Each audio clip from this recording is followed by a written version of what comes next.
Sa number 9, mga vendors sa mga pampublikong merkado sa Bacolod City ginapapasa na sa mga requirements para sa pagpatuman sa Market Amnesty Ordinance.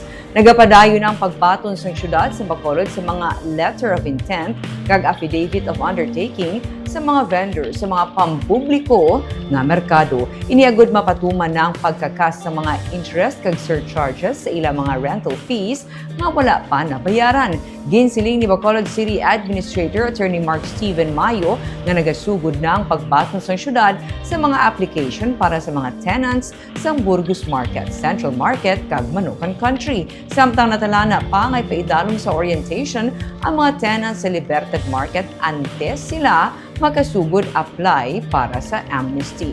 Sa idalom sa ordinansa, kaksuna sa syudad ang mga interes sa arrears o kung mga monthly rentals na wala pa mapabayaran sa mga tenants. Suno kaya Mayo, iniadako man nga bulig sa mga tenants bangod principal charges na lang ang ilang nga bayaran agud makakuha na sila sa business permits. Samtang ginaplano na sa syudad ang pag-rehabilitate sa tatlo ka mga dalago nga merkado sa syudad. Pagatutukan sa syudad ang renovation sa mga atop sa mga merkado bangod masaming ini nga nagatulo kun mag-ulan.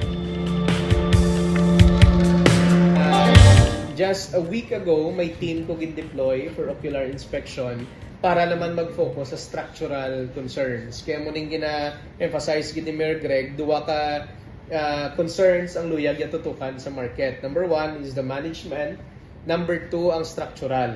When we say management, ang pag-legitimize and pag-formalize sang mga nagkakaigo nga dokumento para ang mga vendors tada will be protected also. Now, that's why may Market Amnesty Ordinance. In other words, kung actual occupant ka, you will have the chance to be the awardee. No? And then number 2, sa structural, as nag-discuss mo kami ni Mayor Greg kagina, our priority really is focused on the roofing. No? Kay, as in, for whatever reason, may mga markets kita, portions nga buslot gid, kag kung gaulan, grabe gid ang tulo. Actually, hindi tulo ano na gid eh. Ulan. Ulan gid nga kasulod, no?